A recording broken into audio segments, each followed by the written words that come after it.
Go on to the next page.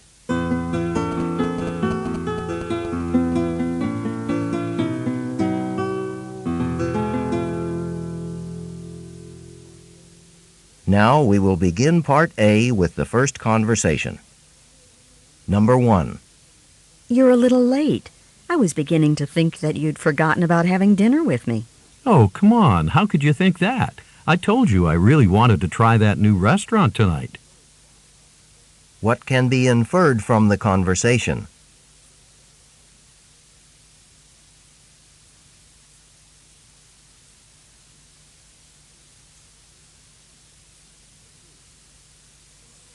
Number 2.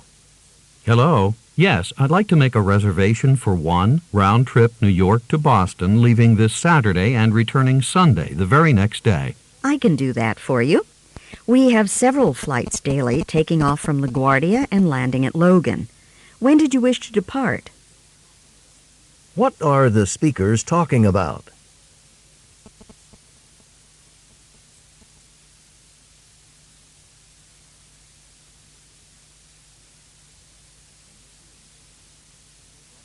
Number 3. Hey, Barbara, check your calendar here. Don't you know it's February? Oh, did I forget to change it? What can be inferred from the conversation?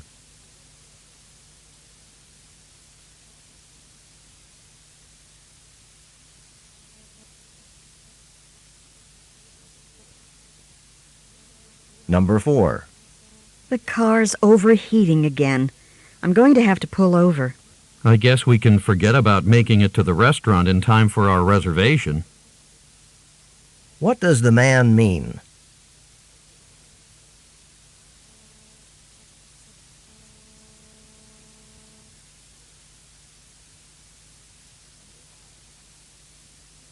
Number 5.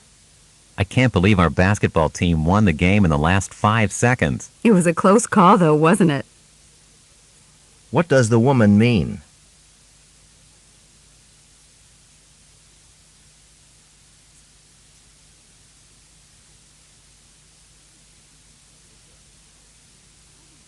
Number 6. I'll be really interested to hear about that film you and Mary are going to see tonight. It sounds really good. Why don't you come along and see for yourself? What does the man suggest the woman do?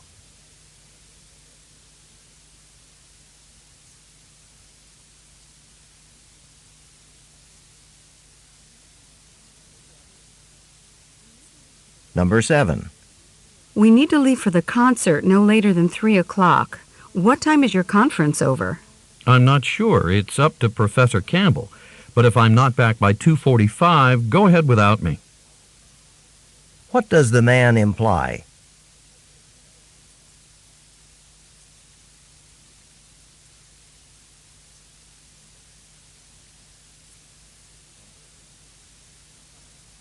Number 8.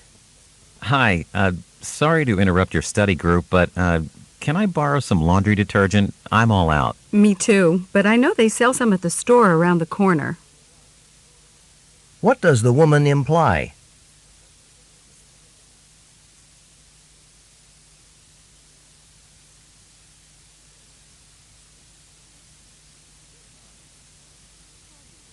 Number 9.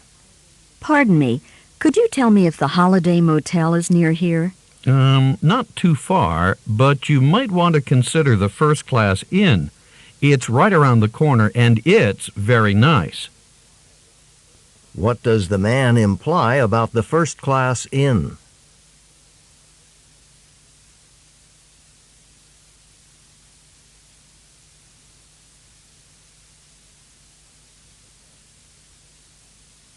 Number 10. Jenny, listen to this. It's only October 21st, and it's supposed to snow today. That must be why the people here in Canada say that there are only 2 seasons, this winter and next winter. What does the woman mean?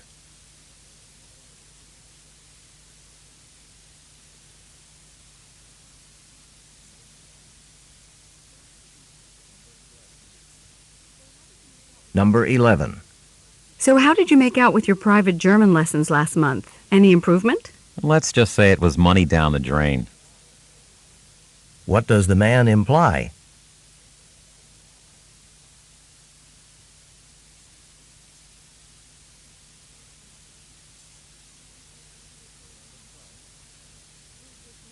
Number 12. Is your committee report almost finished? Not by a long shot. In fact, we've barely started the introduction. What does the man mean?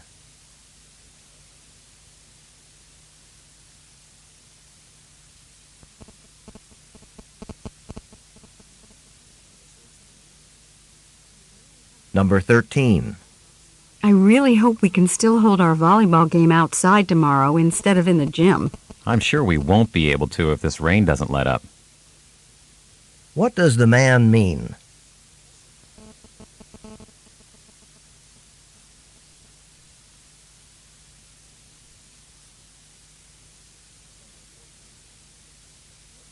Number 14. What do you think of my letter to the editor? I want to type it and mail it today. I like your ideas, Robert, but I underlined some of the expressions you used. They seemed a little awkward. What does the woman imply the man should do?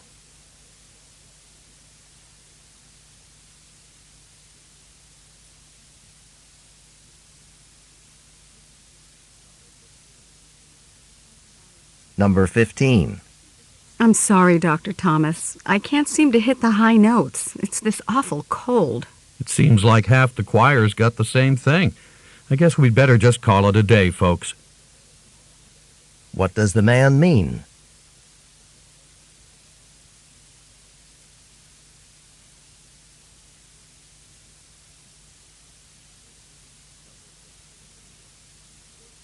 Number 16. What's holding up traffic? I've got to get to the bank before it closes. Relax. A construction crew's been repairing the roads. They'll let us through in a second. What does the woman mean?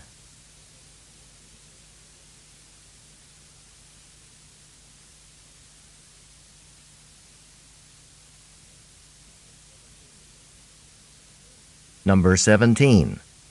I know the museum cafeteria isn't open yet, but these still life paintings of food are too realistic. They're making me hungry. Me too. Let's go find a restaurant outside and come back later. What will the speakers probably do?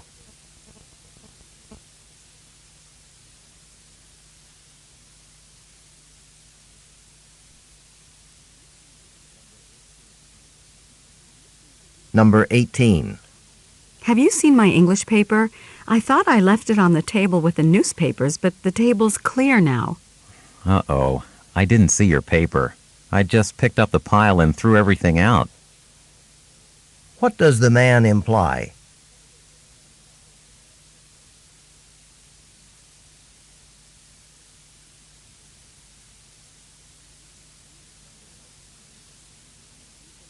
Number 19. I've been trying to call the airline for over an hour, but I can't get through. I wonder what's going on. Oh, it's probably those cheap fares they're offering. Don't worry, the offer ends at midnight. What does the man imply?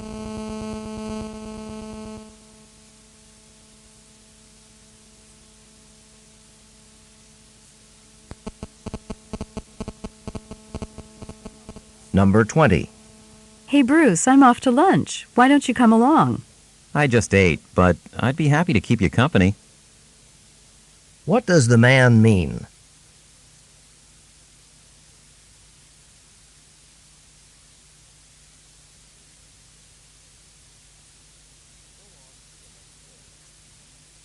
Go on to the next page.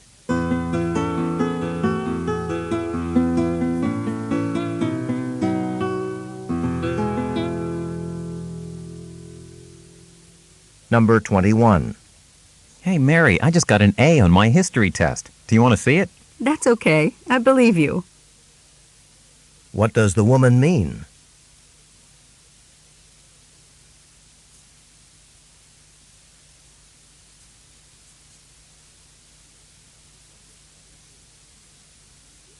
Number 22. Could you possibly get these papers in order for this afternoon's meeting with the legal staff? I'm willing, but I'll need you to tell me what's involved. What does the man mean?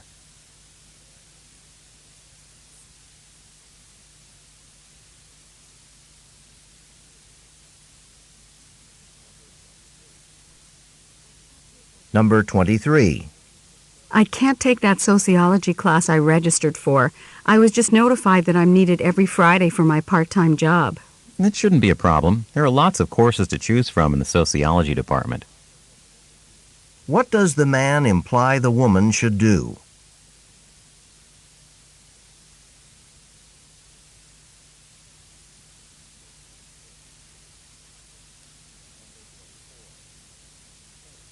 Number 24.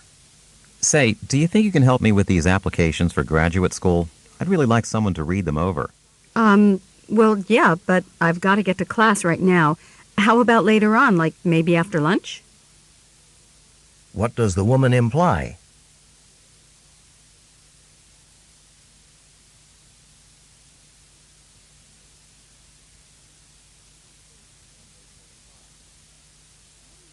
Number 25. What are Phil's chances of becoming class president? I think Mary has a slight edge. What does the man imply?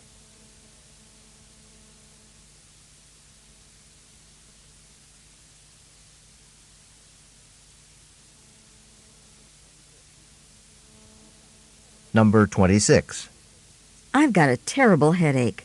I'm going to take a break. I think I've been staring at this computer screen too long. Yeah, that occasionally happens to me when I've worked too long. What does the man mean?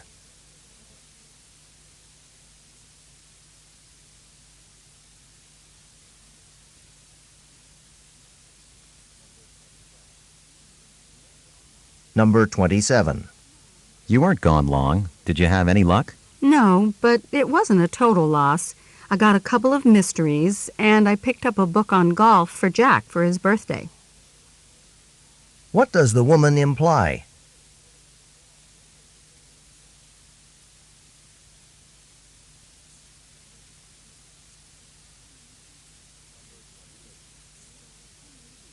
Number 28. I'm leaving now, so be sure to lock up all the lab equipment in the storage room. Don't worry. I'll see that everything's taken care of. What does the man mean?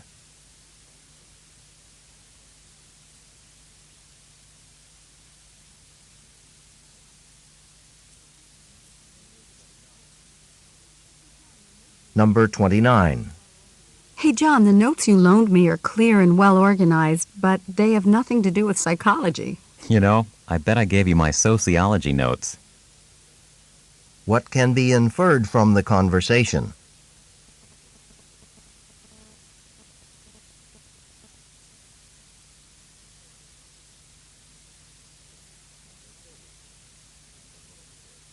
Number 30. I've been looking for a job for months, and I can't find anything in my field. I know how you feel, but you should keep at it. Eventually, something will come up. What does the woman mean?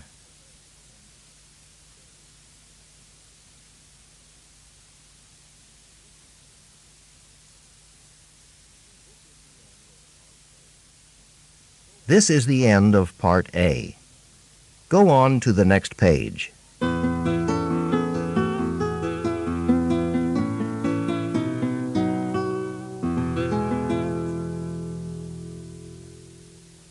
Now read along as the directions for Part B are being read. The test continues on Side 2. Part B. Directions.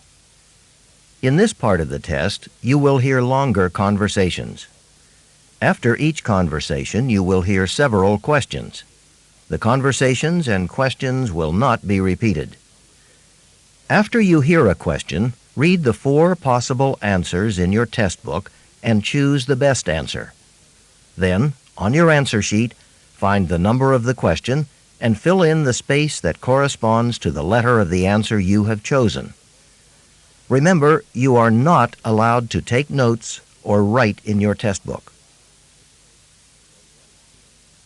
Go on to the next page.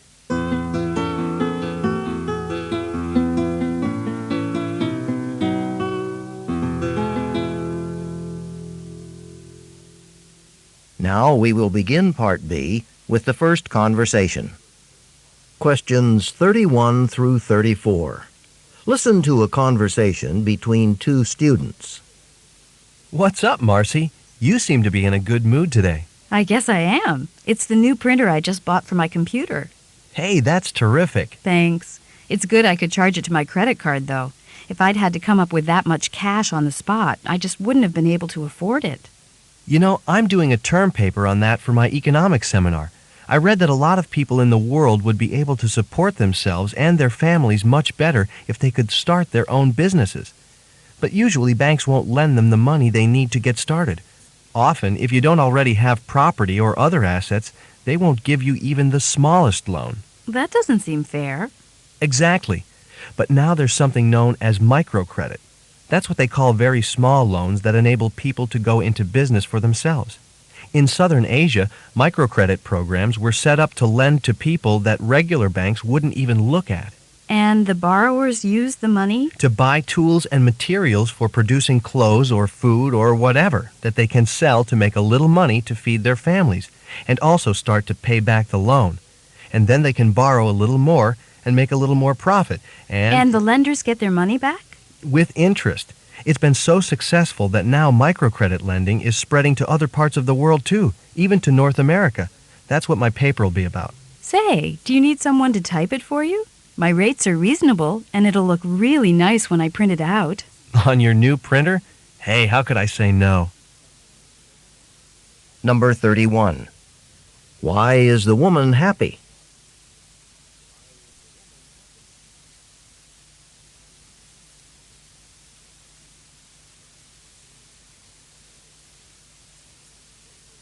Number 32. What is the conversation mainly about?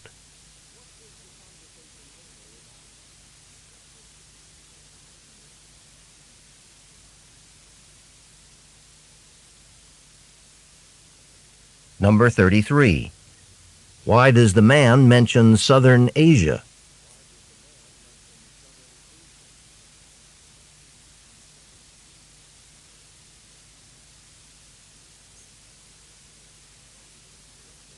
Number 34.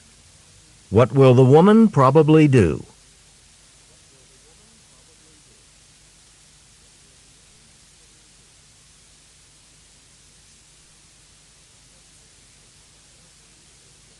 Questions 35 through 38.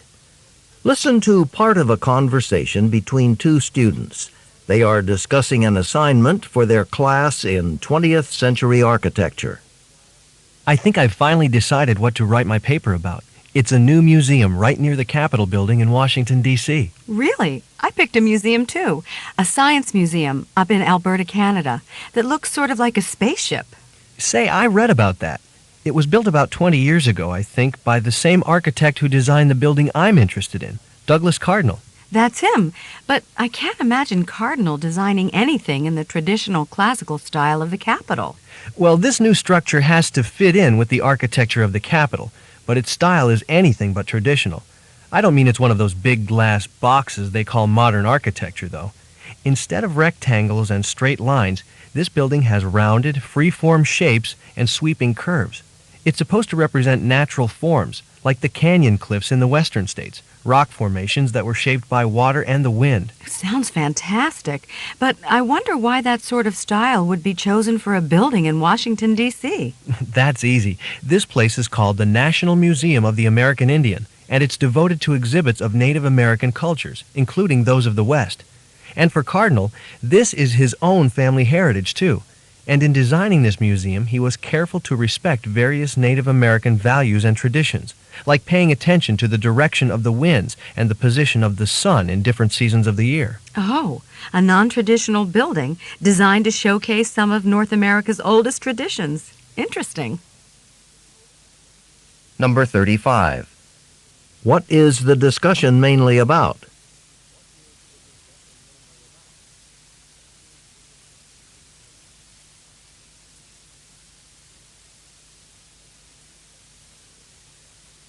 Number 36. What do the two museums mentioned in the conversation have in common?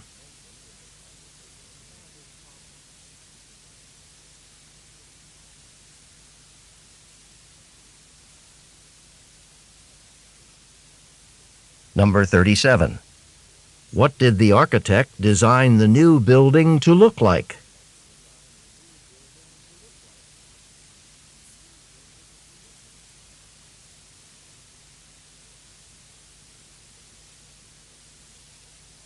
Number 38.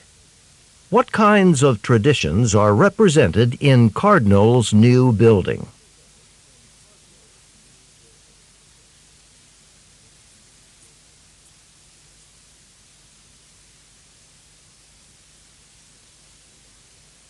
This is the end of Part B. Go on to the next page.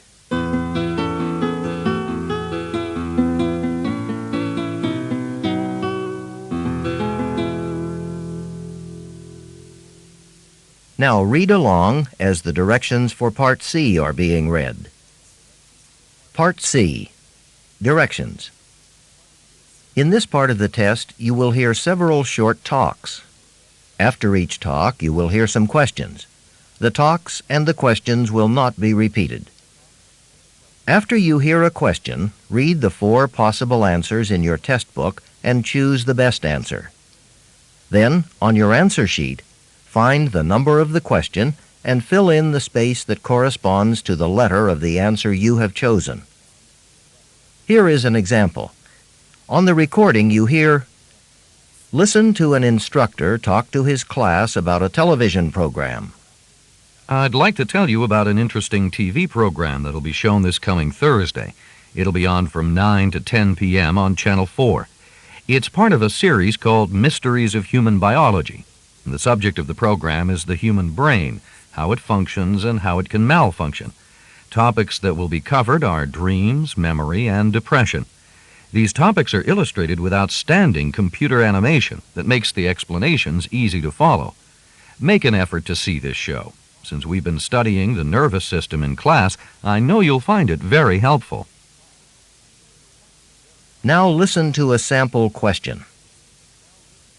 What is the main purpose of the program? In your test book, you read A. To demonstrate the latest use of computer graphics. B. To discuss the possibility of an economic depression. C. To explain the workings of the brain. D. To dramatize a famous mystery story. The best answer to the question, "What is the main purpose of the program?" is C. To explain the workings of the brain. Therefore, the correct choice is C. Now listen to another sample question. Why does the speaker recommend watching the program? In your test book, you read A. It is required of all science majors. B. It will never be shown again. C. It can help viewers improve their memory skills. D. It will help with coursework. The best answer to the question, "Why does the speaker recommend watching the program?" is D. It will help with coursework. Therefore, the correct choice is D. Remember, you are not allowed to take notes or write in your test book. Go on to the next page.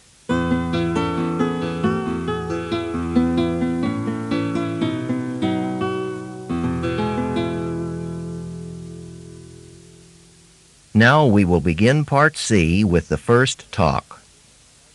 Questions 39 through 41. Listen to part of a lecture by a physics professor. Today, let's consider the neutrino and the results of some experiments done in 1995 at Los Alamos National Laboratory in New Mexico, which bear on the neutrino. These results suggest that this little particle does indeed have mass, a tiny bit to be sure, but measurable by the very sensitive instruments at that lab. The neutrino's origin has always been an interesting case, though a case not unusual in the history of physics. As you know, ordinarily, scientific observation precedes scientific theory. Ocean tides are observed, ocean tides are explained. Gravity is observed, gravity is explained. However, let's consider what happened in the neutrino's case.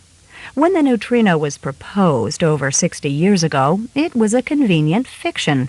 Scientists had not observed such a particle, nor even its effects. So, what led them to conceive of this imaginary object? They had been writing equations about neutron decay in which the energy amounts on each side of their equations were unequal. In order to keep the energy amounts the same on both sides of the equations, they added a little particle, named it neutrino, and gave it precisely enough energy to balance the equations. And lo and behold, years later, about 35 years ago, real neutrinos were found. Now, we have these more recent developments. Originally, the neutrino was thought not to have any mass at all. The Los Alamos experiments seem to disprove this premise. They indicate that neutrinos do have mass, about 1/1,000,000th the mass of an electron. Number 39. Why did the speaker mention ocean tides and gravity?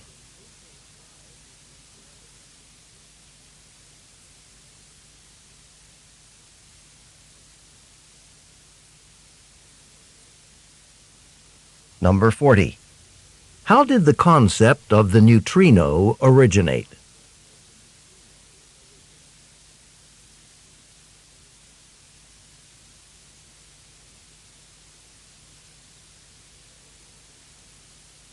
Number 41. What did the experimental results at Los Alamos show about the neutrino?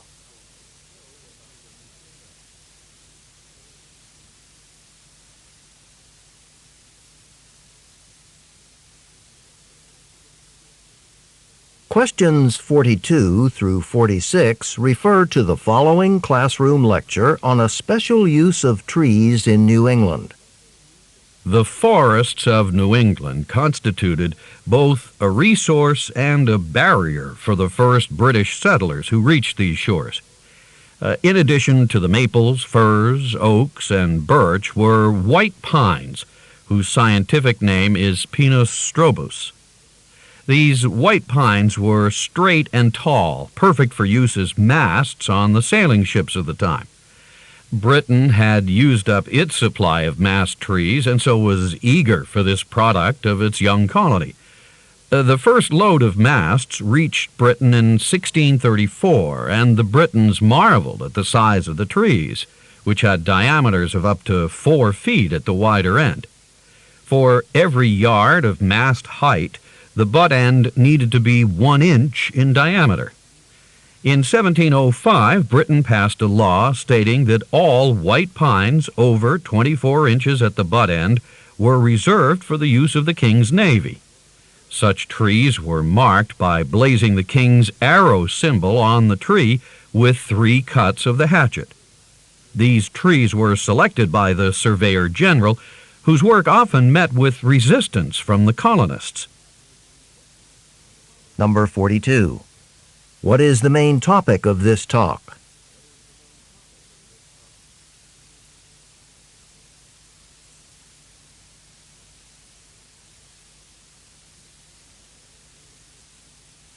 Number 43. In what course is the speaker probably lecturing?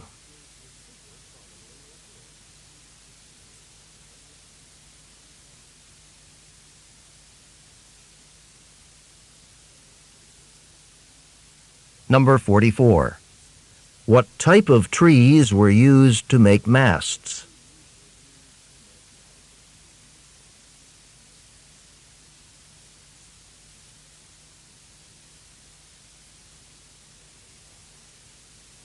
Number 45. Which characteristic of a tree was used to classify it as reserved for the king?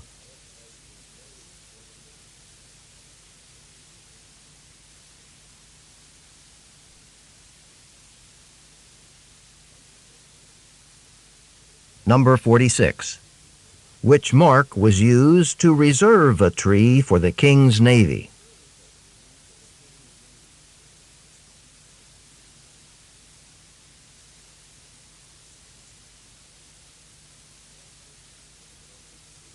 Questions 47 through 50.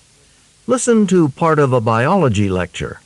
The professor is talking about spiders. Now, the Australian jumping spider, as you can imagine, got its name from its ability to leap. But it can swim, too. What's most interesting, though, is its ability to use trial-and-error tactics when solving problems. Now, the jumping spider attacks and eats other spiders. It'll sit at the edge of another spider's web and attract the spider by tapping out different signals to mimic the struggles of a trapped insect. And it'll keep changing the signals till it successfully lures its prey out. Well, to see if jumping spiders could apply the same problem-solving technique, trial and error, to unfamiliar situations, scientists conducted an experiment. They filled a tray full of water and then put some sand in the middle, like an island. In between the island and the edge of the tray, they put a rock. When they put the spiders on the island, some tried jumping to the rock and some tried swimming. All the spiders that successfully reached the rock, either by jumping or by swimming, used the same method to make it from the rock to the edge of the tray. If a spider failed to reach the rock, it was placed back on the island. But the next time it tried to leave, the spider did the opposite of whatever didn't work the first time, leaping if it had swum or swimming if it had leaped. So we see the spiders using the same trial-and-error method in crossing the water as they use in hunting. Number 47. What is the talk on Australian jumping spiders mainly about?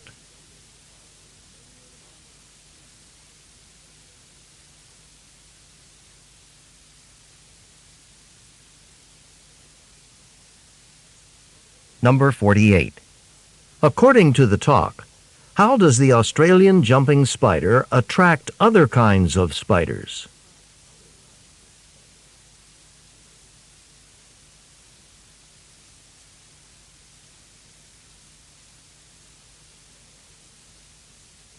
Number 49. In the experiment, what did the spiders have to do to reach the rock?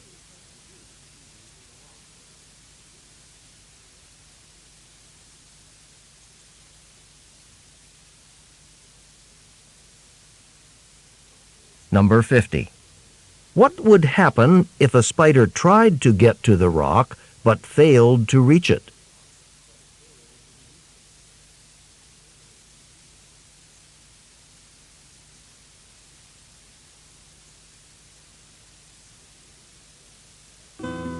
This is the end of Section 1, Listening Comprehension. Stop work on Section 1. This is a reminder.